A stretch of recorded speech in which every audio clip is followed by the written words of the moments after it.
નમસ્કાર દર્શક મિત્રો, મોબાઈલના માધ્યમથી હું તમને સૌરાષ્ટ્રના વિવિધ જોવાલાયક સ્થળો બતાવવાનો પ્રયત્ન કરું છું.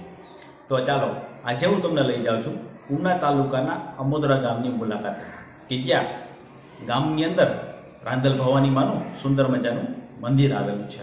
તો ચાલો આપણે સૌ અમોદરા જઈએ.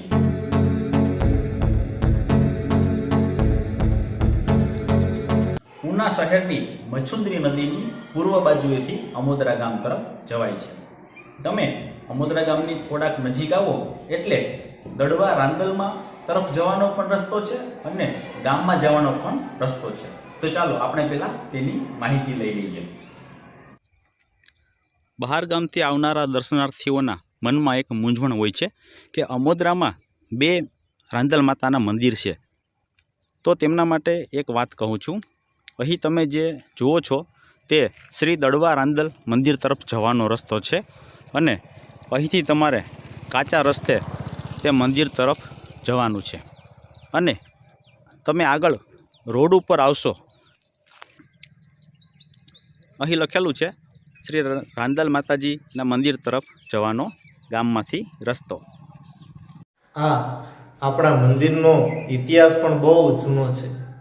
આપણું મંદિર અમોદરા ગામમાં આવેલું છે. માતાજીનું મંદિર અમોદરા ગામમાં આવેલું છે. એ જ રીતે બીજું એક મંદિર છે, એ દડવા રાંદલ એટલે કે અમોદરાના મંદિરથી 1.5 થી 2 કિલોમીટરના અંતરે, જ્યાં 3 ગામોની સીમ ભેગી થાય છે, અંજાર, કોઠારી અને અમોદરા, એ 3 ગામની સીમ ખાતે જે ખારા વિસ્તાર દડવા રાંદલ તરીકે ઓળખાય છે ત્યાં આવેલું છે.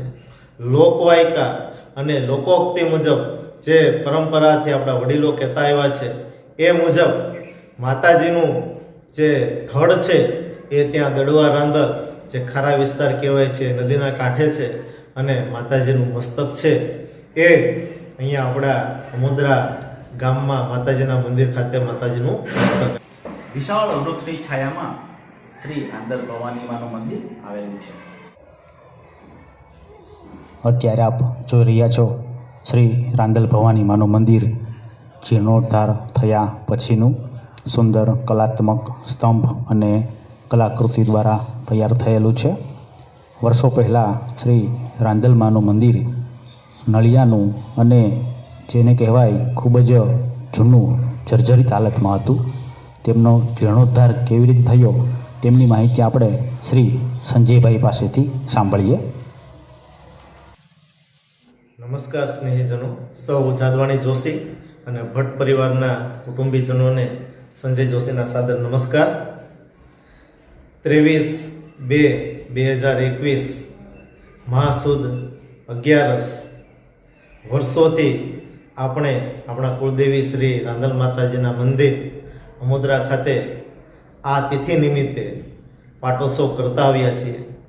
પણ આ વર્ષે કોરોનાની મહામારી તેમજ સરકારની ગાઈડલાઈન અનુસાર ઉપરાંત આપણે આપણા સૌ પરિવારજનોના મંતવ્યો મંગાવેલા, એ મંતવ્યો અનુસાર આપ સૌના મંતવ્યો, આપણા સૌના મંતવ્યો, એના આધારે સર્વાનુમતે લેવાયેલ નિર્ણય અનુસાર આ વખતે આપણે આ પાટોત્સવ એ છે બંધ રાખેલો છે.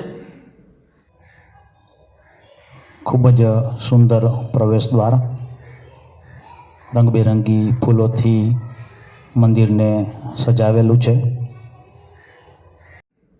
2007થી આપણા વડીલો પૂજ્ય શ્રી હિરદલાલ ગોવિંદજી જોશી, વડીલ શ્રી જયસુખલાલ પ્રાણજીવન જોશી, શ્રી ભાસ્કરભાઈ પી જોશી, ભાનુભાઈ તેમજ અનેક વડીલોએ આપણા માતાજી જ્યારે નળિયાવાળા ખોરડામાં બિરાજતા હતા ત્યારે સૌ વડીલોને, આપણા કુટુંબીજનોને એમ થયું કે આપણે સૌ બંગલામાં રહેતા હોઈએ, સારા મકાનમાં રહેતા હોઈએ, અને આપણા માતાજીને નળિયાવાળું મકાન અને જ્ઞાતિના વડીલોની ઈચ્છા અને આપણા અન્ય જ્ઞાતિ બંધુઓના આર્થિક સહકારથી આજે તમે જે ભવ્ય મંદિર જોઈ રહ્યા છો તેમનું જીર્ણોદ્ધાર શક્ય બન્યો છે.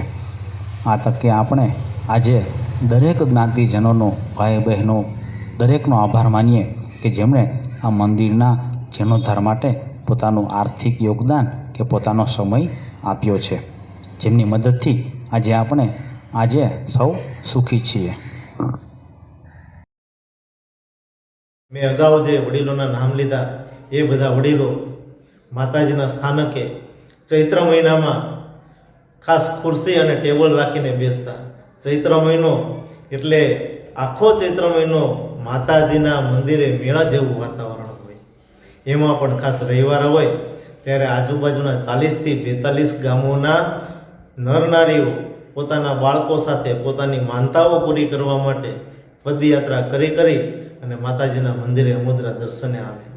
અને ત્યારે આપણા આ વડીલોએ ત્યાં ટેબલ ખુરશી નાખી ભેટ પહોંચ બુક રાખી અને જે કંઈ પણ ફાળો આવતો એ ફાળો આપણા કુટુંબીજનો ફાળો એનાથી આ નૂતન મંદિરનું નિર્માણ સંભવ થયું છે.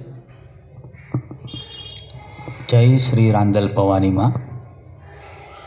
માતાજીના મંદિરમાં આપ સર્વે દર્શન કરી રહ્યા છો. શ્રી વૈભવ લક્ષ્મીમાં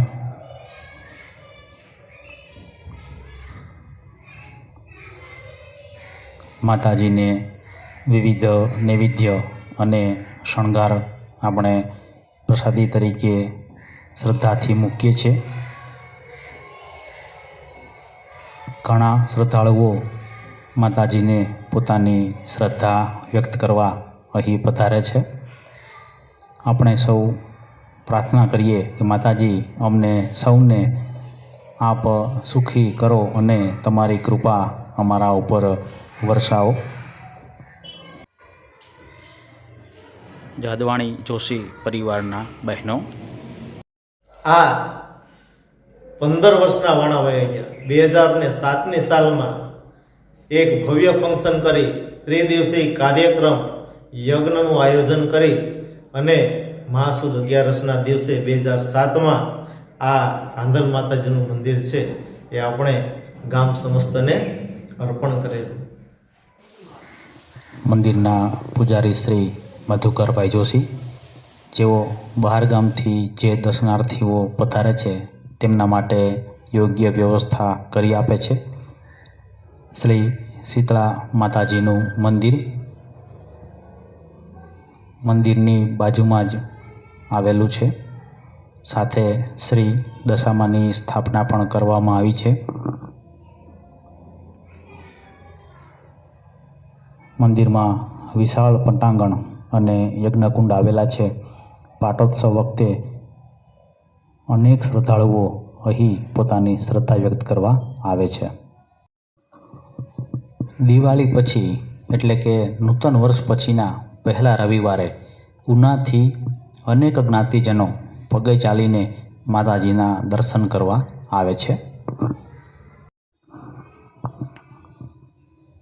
આ વર્ષે તો કોરોના મહામારીને કારણે પાટોત્સવ કરી શક્યા નથી, પણ આ પહેલાંના વર્ષે જે કંઈ પણ જ્ઞાતિજનો સાથે મળીને આપણે જે પાટોત્સવની ઉજવણી કરી હતી તેમની થોડીક સ્મૃતિઓ અહીં તમારી સામે રજૂ કરી છે. વડીલોને મોબાઈલના માધ્યમથી ઘર બેઠા માતાજીના દર્શન કરાવવાનો એકમાત્ર ઉદ્દેશ્ય છે. દર્શક મિત્રો, આ વિડીયો તમને કેવો લાગ્યો તેનો અભિપ્રાય અમને જરૂરથી મોકલજો. અને સૌરાષ્ટ્રના વિવિધ જોવાલાયક સ્થળો હજુ પણ જોવા માટે અમારી ચેનલને લાઈક અને સબસ્ક્રાઈબ કરવાનું ભૂલતા નહીં. આપનો ખૂબ ખૂબ આભાર.